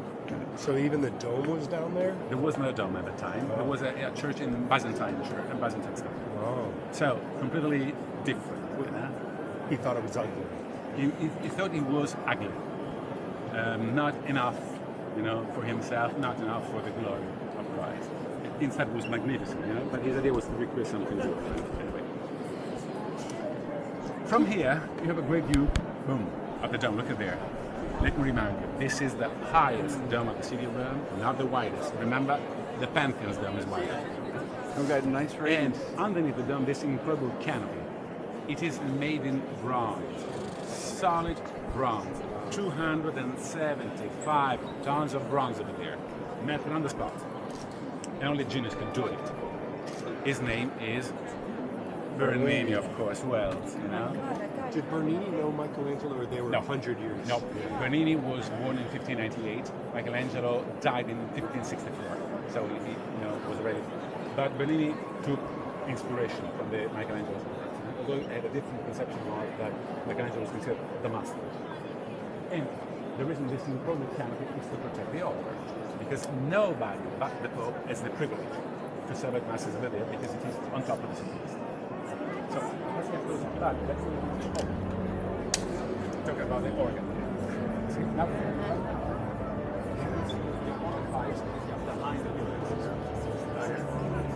now it seems very quiet, but when they start booming, the music was really, it's hard to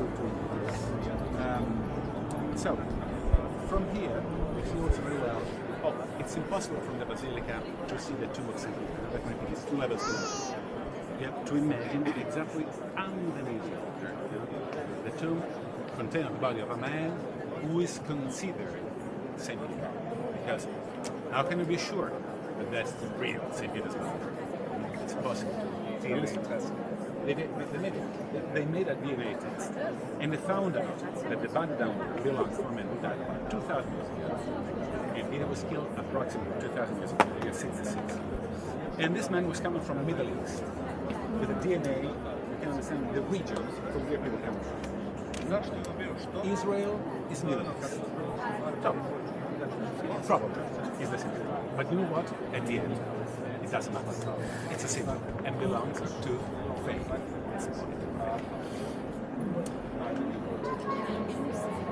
You can with a special reservation. If we can join together the alabaster window, you see, there isn't a light behind that, it's the sunlight. That's alabaster.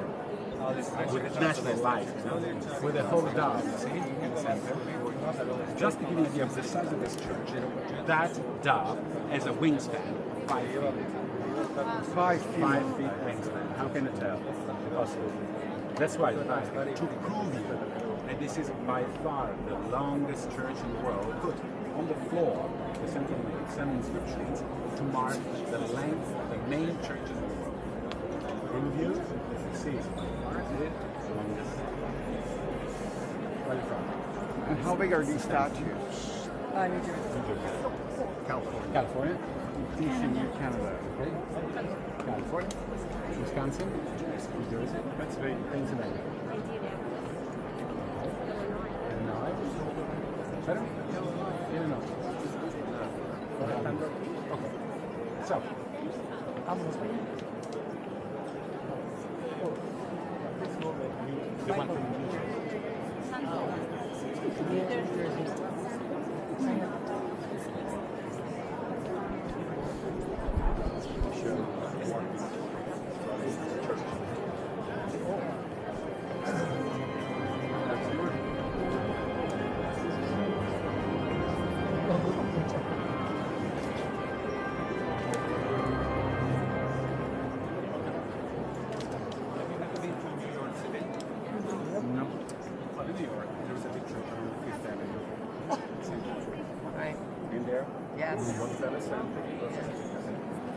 Inside, a chance, maybe. It's big anyway, again. From this very point, from the start to the end of the church, is the length of St. Patrick. Half size. 2 St. Patrick, 2 here. 2.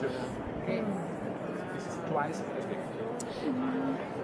And St. Patrick is gigantic. Heights. How can you tell? Every year is big. What does that say? Pardon? 101 meters. This is used the yards in Europe, they use meters, which is more precise. It's easier. Actually, this is just the statues. The only statue here made by Bernini is that Saint Helena, okay? He can't. But the other statue is just made the stage. She's so much.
In the past, until the 1300s, the Poles were not living here. They were living nearby the Church of St. John Laocoon.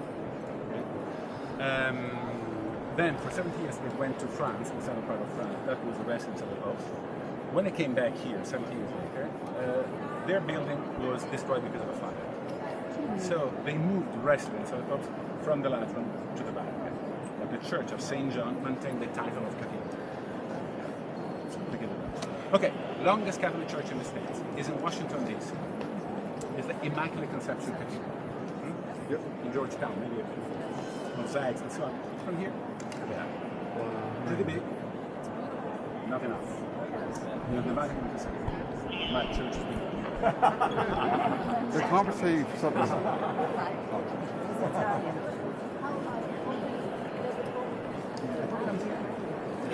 Special.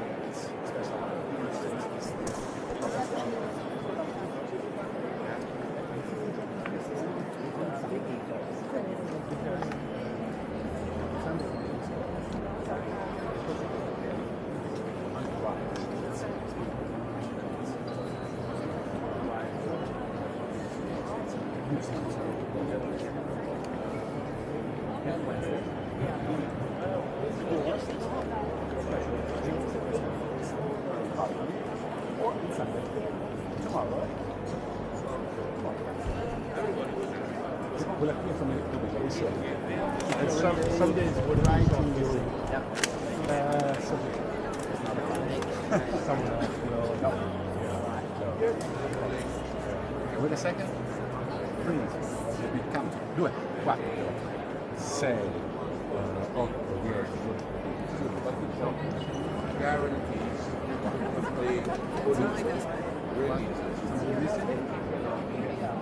The husband, what's his name? Dan. What's her name? The body.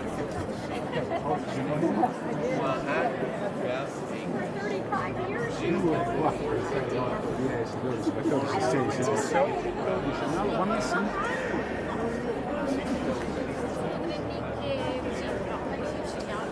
Due, 4, 6, 8.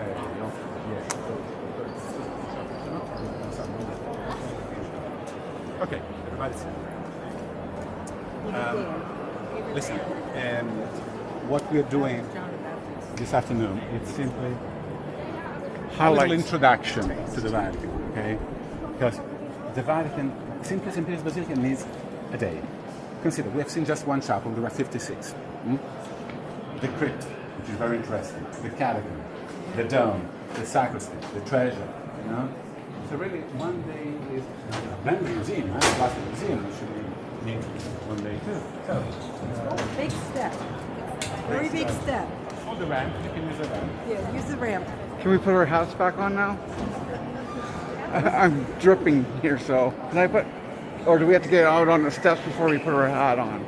Well, now you can. Right here? Now you can see when you leave, because you are leaving now Yes. the church, and as soon as we'll be out, let's turn right. We're going downstairs.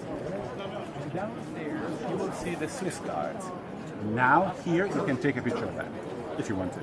Oh, we can. Is this like the photo op ones? Where are they? Exactly. And, you know, to be a Swiss guard, they must respect several rules. They must be Swiss, of course, they must come from the Swiss army. They must be minimum 21 years old. They must be Catholic. They must be bachelors. When they sign the contract, then for the next 4 years, they must remain celibate, okay, unmarried, which is a very long time, because according to the Catholic Church, if you're not married, you cannot have sex at all for 4 years. That's a lot. You know, I knew I was going to want to I also knew she was going to want to go up to the top of the ground. And so before Now you can take a picture. No, abbiamo già fatto. 好吧，他们其他人呢？都。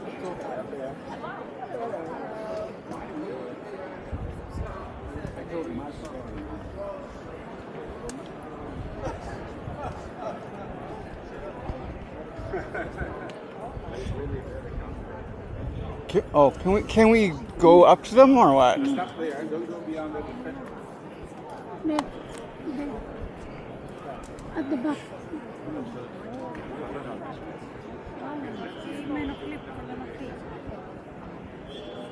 Look at me. Don't cover the bird.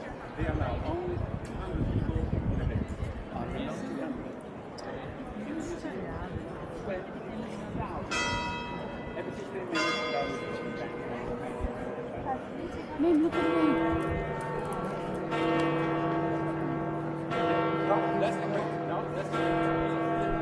Look at my camera. My love. You have seen that in the clip. Wrong. Look at my camera here. Look into my camera. Website.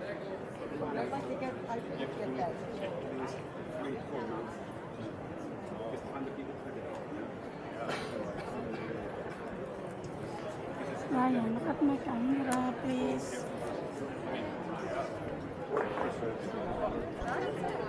Look at my camera, Ryan. I said, look at my camera. Come to the side. Oh, look at me here. Here. There you go. Down with the pictures.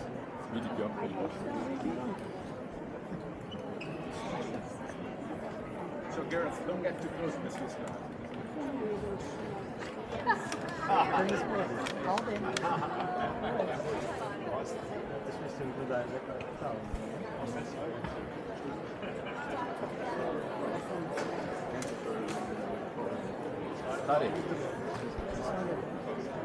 Stop.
Bernini time.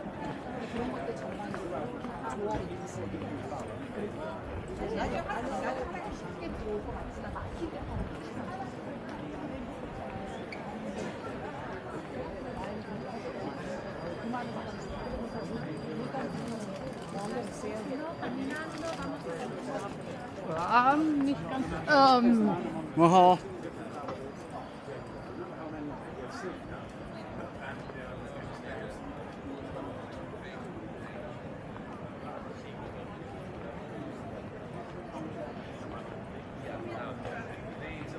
The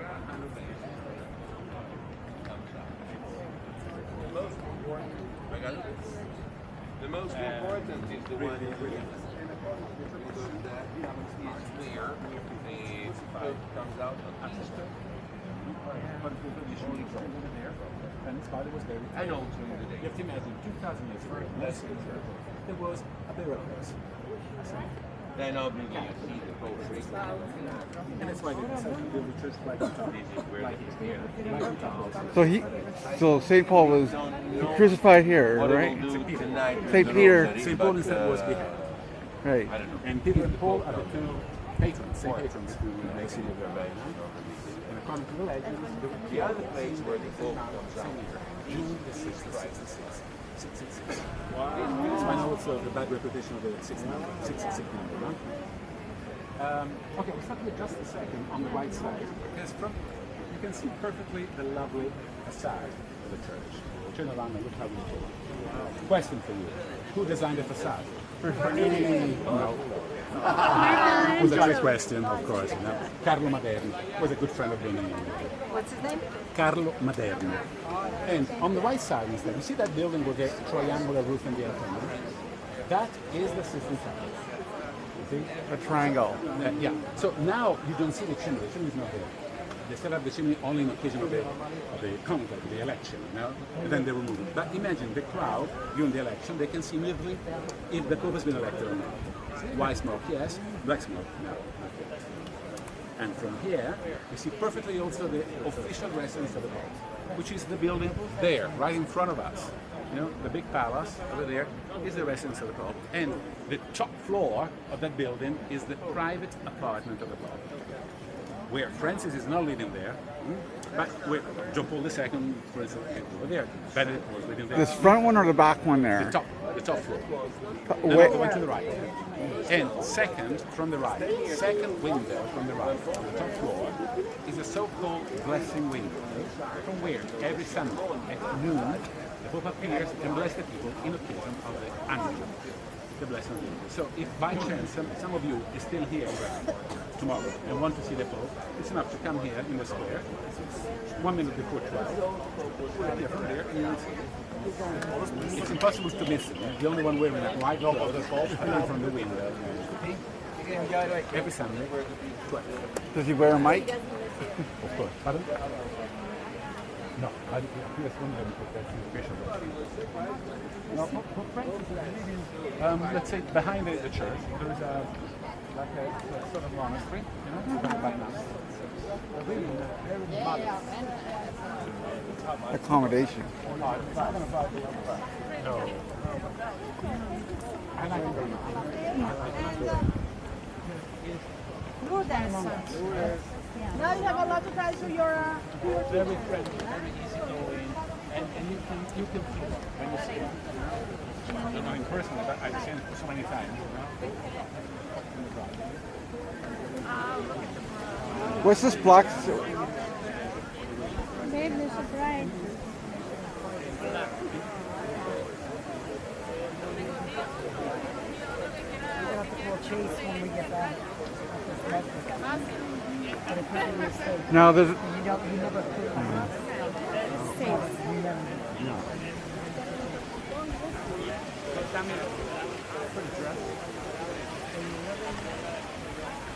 Right.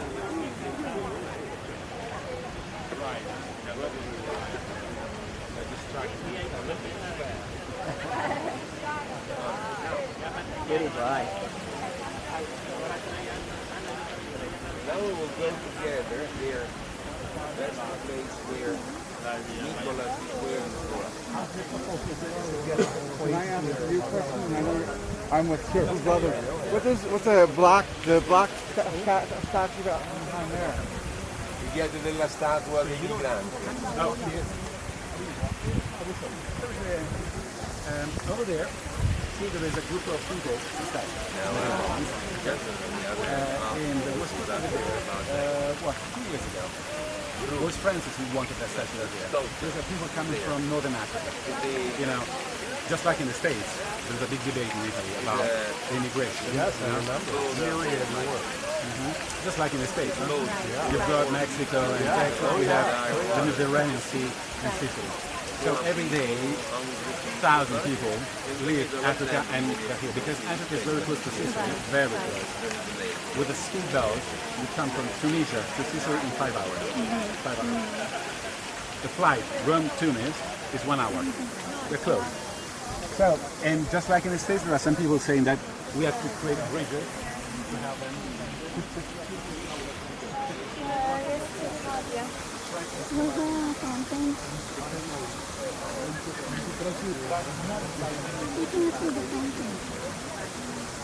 There is some issue. Yeah. I'll drop it one. I'll push back it behind.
A mí me parece por eso que decía mirar, si hay un día para ir a esto, hay cola, una cosa aleatoria así de 4 o 5 de la tarde.